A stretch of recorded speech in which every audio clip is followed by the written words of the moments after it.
fact that there's a carry though means that the beefier members like the Glue or the Uranus don't really come to mind just yet.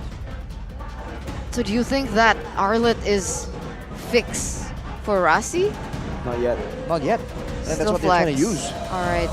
Will Geek Lapu Lapu though. come out though? Because Luke likes Lapu Lapu. That's what I was thinking, but I was thinking Lapu Lapu for Pi. Yeah. If Geek Fam don't pick it up, I guess Alter Ego could definitely take it away. So the deny will happen here with the Lapu Lapu. And the Brody for Chidera.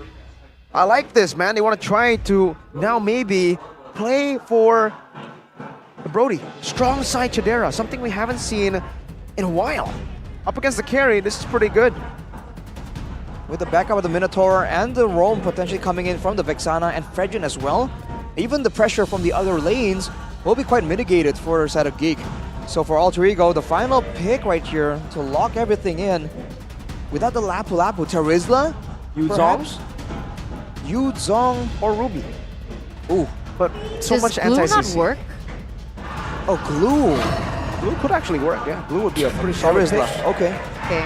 So they want more AoE, they want more decisive ways to really start a fight. They can match Beloyski, or even counter Beloyski's. I think it's pretty even for now though. I think the real deciding, when it is usually this even, usually the decider comes from the mid lane here. Whether or not they can get a lot of damage out in the early game, whether they can use the utility efficiently. Let's take a look at the counter index.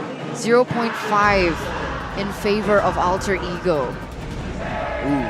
And lineup rating too. So it's not that far apart. In a way, there are different tools that both teams can utilize.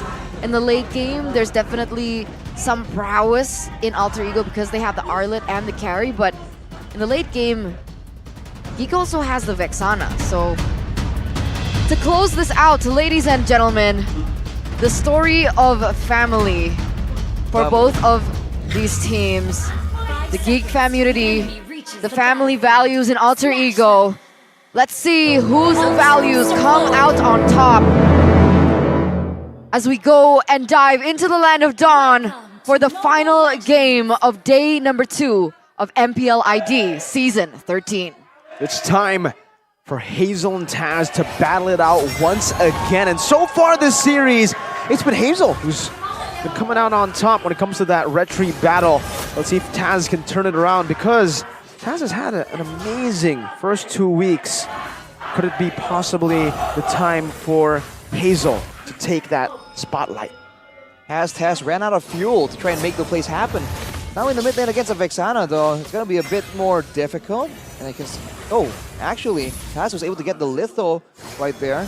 We'll see if they can use the Boxia's mobility to try and dictate, you know, more events around the map. If you're looking at the emblems right here, Rasi with the thrill still, trying to go for a bit more damage. Nino going with the firmness along with the Festival of Blood, so sustain and tankiness, going all in without trying to get any more extra bits of damage, knowing that he's going to require it going against Chidera with the Master Assassin and Rupture. I'm wondering what Pi on Terizla wouldn't go for something crazy like what we saw from the Lapu Lapu earlier, right?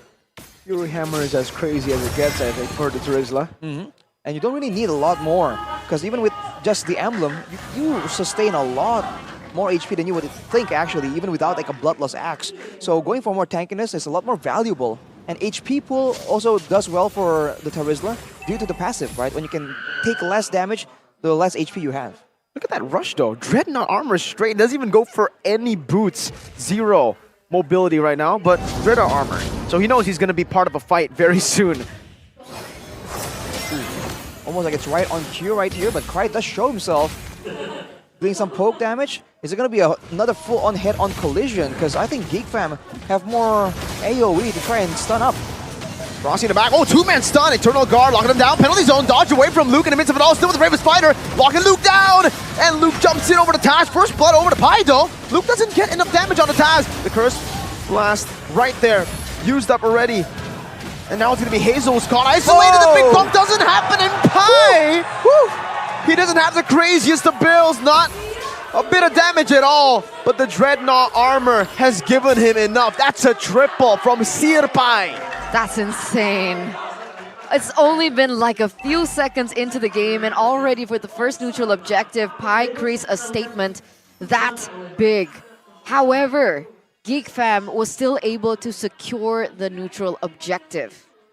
I mean, traded in for 4 kills, technically, I think it's still very much valuable for Alter Ego. The fact that he just went for the Dreadnought without boots, when you're going in all in the fight without trying to escape out afterwards, who cares? He just stands his ground and tries to sustain as much as possible. And Geek, we're stuck trying to deal with him. That's the power of Terizla, even before when he was so meta. The fact they can just dive in the back line and buy so much time due to their tankiness. But the thing was, Luke was trying to do the same thing onto Taz, but he still managed to escape. So the same attempt, but not so much value for Geek. I think that's the case, especially for Geek. Luke can go for some stun, some damage as well, but he doesn't have the same kind of sustain, the same kind of tankiness that Terizla brings. But look at that, Rossi! Gee, Rossi. 3 ultimates. Minions Fury, Eternal Guard, he was ping-ponged, knocked up and down, all around. That seems a bit personal, man. I Not think gonna it lie. probably is, man. Well, all right then. Look at this convergence to the bottom side, though. Nino trying to play it safe, but against 4 people, is it even possible? Looks like he's holding it out with a backup coming in from Taz as well as Rossi here. The lockdown 2, the final slash for Nino to just deal enough damage, shred him down. No Fredrin, and Eternal spawns in. Up top, there's a bit of a fight. Rossi, very low, flickers out the safety. Beloyski still waiting on a Minions Fury cooldown. It's not going to be up right now. Chidera goes in return upon memory, but Taz secures the neutral objective. Astral Echo on a 2, Beloyski. Defensive dash out. Chidera with a flicker out too. So essentially, in terms of neutral objective trades, it's 1-to-1. But Alter Ego, because of the way that things unfolded in the early game, they are holding at a 2,300 gold in, and Nino is shredding through that gold. It's taken out at minute number 5, but I think they're going to get this turret in the bottom side. That's another objective here for Alter Ego. So Geek Fam lost all the control, lost the turtle and the turret off the fact that they went for an invade and it just didn't play out the way they thought. That's how fast things can shift in the Land of Dawn. Now with the control though, both teams go for a swap right here, which means that the EXP lane once again have a lot to say in the next engagement near the neutral objective, and Pi with a 3-kill lead will definitely try and make a play happen. Beloyski is caught here, nailed down as well. Minions Fury by Beloyski knocks 2 up. A boy here with Eternal got 3-man on the counterpart memory. A boy takes Rossi out. What looked to be a great initiation, a great pickoff. Turned around quick.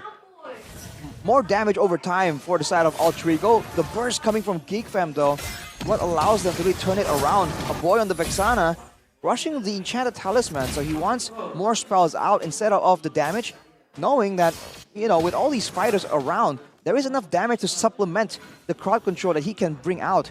He favors more Eternal Guards and more grips instead to terrify the members of Alter Ego to really ruin their movements and maneuvers in the middle of a big team fight. And now it looks like Geek was able to get that turret in the top side, so they are trying to still support Chidera in the gold lane. We talked about the emphasis in the gold lane in this particular game, and Beloyski is showing his attention towards that area. There is rotations happening now for Geek. You can see Chidera is moving towards this mid side. And this is going to be a 5v4 team fight if Nino doesn't come. Oh, flicker for flicker, burned down, but 2 ultimates for Alter Ego used up. Those are the initiating ultimates. For Alter Ego, they will not have a source of initiation unless Rossi just jumps in. Beloyski will be the first to go on over to Taz right now. But it's Fury as well. Chidera is the one who picks it up. And now they look for the disengage. 2-man taunt from Hazel over to Taz and Pi. Ravens Fighter with a bonk, but Nino dodges away from it. Eternal Guard in the back with Rossi. Jumps in for the vengeance as well. Oh, the final slash, 3-man! Not back around, but it's still Geek Fam who win out in the trade. There was no follow-up to that final slash. There was crowd control, but not enough damage for sure from the side of Alter Ego, especially with the ultimates not up just yet. That will be Alter Ego taking a bit of a loss, having the gold advantage equalized as well. Now Geek will be looking for more plays around, and with the turrets on the top and bottom side, the first turret's taken down, they're going to try and find ways to flank over, especially in that mid turret, man. If Cry overextends right there, there could be a very solid dive orchestrated with the crowd control that Geek Fam has. For sure, and that's the danger of it. If we take a look at the spells that they opted for, did he go for Purify? That was close. That was pretty close. But no, Craig goes for Flicker here. The only Purify is on Nino. Yeah, no Purify on Mr. Pi as well. And that's why, he flickers forward into the back, but still is going to be melted down. Still able to sustain for a bit. Mr. Pi with a mega kill. He turns it around. And a Brazier's Wrath from Hazel doesn't end up with anything for them. It's Chidera and Beloy. Pi survives and outplays them. Wow. That is an insane amount of sustain, an insane amount of tankiness to take the full brunt of Geek Fam's combos and live to tell the tale, opting to go forward and then still swinging around with the... He's trying to sustain by using his skills onto the minion wave. That was very well played by Pi, extending his lead a bit more now. I think that EXP lane pressure is definitely still being exerted by Pi. So risky though, right? It could have gone a different way, but you're right. 4-0-2 on Pi so far. Not a single life given over to Geek Fam by him. As you can now see, 4-man Astral Echo reveals enough for Alter Ego to be comfortable in this position. It's a shot down to Hazel. He's now taken down half HP, pops that regen, tries to go forward to sustain. And now, Beloyski, 2-man knock over to Malin's Fury and Eternal Guard, but Pi jumps in with a penalty zone in the back, now taunted up and poked down. Turn apart Memory to poke him down even more. Turret destroyed in the mid lane. Alter Ego managed that better. Pai's really low though. He's forced to recall. Does Alter Ego have what it takes to buy enough time before he comes back in? Because like you mentioned earlier on, he's a main initiator. 50-50 red tree battle. Who's gonna win it? Right here is Hazel. Now with a taunt over to Taz, but Nino in the back doing work with Rossi. It's a boy taken down. Now it's Chidera trying to run away. Hazel with the Brazier's Wrath on the Krite, but he's all alone, isolated. Luke, Bravest Fighter, that's a taunt down over to Rossi. Luke with the Bravest Fighter finds 3, but he's unable to look for the full Bravest Fighter slashes, and he gets outplayed. Krite with a snipe over to Hazel. That's a 4-0 trade. Alter Ego, they're pushing forward. They lost the Lord, but they have all the space in the world. What a snipe by Krite. The highlight onto him here. I believe that was blind. There's no way that vision all the way under the turret of Geek Fam. He just shot it out in that direction and he lands it. Such a value moment there for Alter Ego. Knowing that when it comes to crowd control and setup, there's no way they can win out against Geek Fam. But when it comes to the cleanup afterwards, they have full confidence. That was a great moment for Nino to just catch up as well. Let's take a look at the replay presented by the official smartphone of the tournament, Samsung Galaxy. Oh, this is the fight after. This looked so good, but he gets stunned there by Rossi. Wow. That's so good. That's why crowd control is so important when both teams are willing to go for insane plays like that. It was blind. That's where the crowd control just forces them to stand still. Because otherwise, like Pi earlier, if you don't lock him down, he just makes insane plays happen. Game sense. That was insane. A 3K gold lead now for Alter Ego. That instant shift in momentum built just on the back foot of that team fight. It looks like now Alter Ego are scouting out the map, but with this 3K gold lead, what differences do we see from both of the teams? Well, now Nino is a 1K gold ahead, and he has the whole core item, the Corrosion Scythe, Golden Staff, and Demon Hunter Sword. So his DPS is definitely an issue, unless Geek Fam can send someone to really move forward. But the fact that their damage is so instant-based, it's not really a constant flow, it means Nino just has to watch out for those big spells and dash out of the way. Meanwhile, Chidera went for the Demon Hunter Sword instead, so he's trying to find ways to melt through Pi, melt through Taz. But at this point, it's looking like they're going to be a bit too tanky to be taken out by Geek Fam before Nino can take out the front lines of Geek Fam. And to make it all worse, Nino has won now. So, just in case, right, he gets caught in a bad position, like Krite is right now. It's like a prediction from Beloyski. My God, did you see that? He's styling, showing the big brain Beloyski plays. As a result, though, one tower taken on top. I would say Alter Ego will find it worth it, but Geek Fam at this point will take whatever they can find. can't be choosers right now when they're this far behind. What do they do? I mean, it's still really close. Obviously, Luke can still make a big play, but they have to be aware that Nino already has that wind of nature. They have to try and find ways to really catch Nino, shut him down. Even if everyone else is doing damage, I think it's still worth it with the sustain available to them. The damage from Pi and Taz maybe can be negligible. It's the damage from Nino or Krite that they have to be really aware of.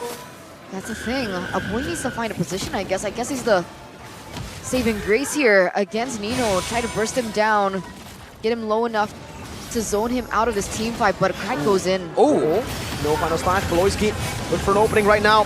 Hazel has the right opening. That's going to be the knockup, and the Eternal Guard to take Taz down. That's a free retry for Hazel, but in the back, Chadera is going to be taken very, very low. Still able to get the Terrorfight from a boy, and Chadera has a photo. Flask of the Oasis, that's a shutdown over, and Lucas zoned Nino enough. Now they're looking for the pin down. Hazel hits the wall there. Oh, boy with a flicker. Rasti with a sidestep. Jumps back in with a vengeance, gets knocked up, and the Curse Blast takes him out with the help of Hazel. It's Geek Fam with an all-out win. That is just unfortunate for them. Especially the fact that Nino came in with the ultimate trying to burst down Luke, I believe. But then his basic attacks all went to the Lord and kind of helped Geek Fam take it instead. Both teams they're just zoning each other, but Nino with the shorter range is just finding it a lot more difficult to really catch up to the members of Geek Fam trying to kite away from him. Oh, the Astro Spear by Krite was used in towards the bottom side of the map now. Oh. That means Beloyski can just go for the flicker. Nino forced back instantly. Pi isolated and a stun to Taz to stop him from preventing an all-out fight. Geek Fam won it. They see the end in their eyes. An Astral Echo on 3. They're looking to manage these waves, but the base turret in the bottom lane will be taken down. A Curse Blast and a Terrify over to Taz now with Chadera flickering forward and Sword of Our Memory, but Taz gets to the fountain in time, gets some HP, a stun onto Luke from Rassi. Is this it? It might be. Taz holding the way with the shield unity down. That's going to be a taunt in the final splash, but Eternal Guard knocks them down. There's no one who can die. Chadera and his free hitting in the back. Nino doing the same thing, but now gets stunned over by Luke, and they end the game. A massive upset. Geek Fam have risen. The winning moment by Samsung Galaxy. My God. And there it is, ladies and gentlemen. Proof that anything can happen in the land of Dawn. After so much doubt on them for the first 2 weeks, they come out on top of a team that was #1 on the standings for 2 weeks. Wow, man, the Famunity prevails. In a war between families, there can only be one. And the Geeks have done it against all odds, against everyone's expectations. They show their Famunity proud.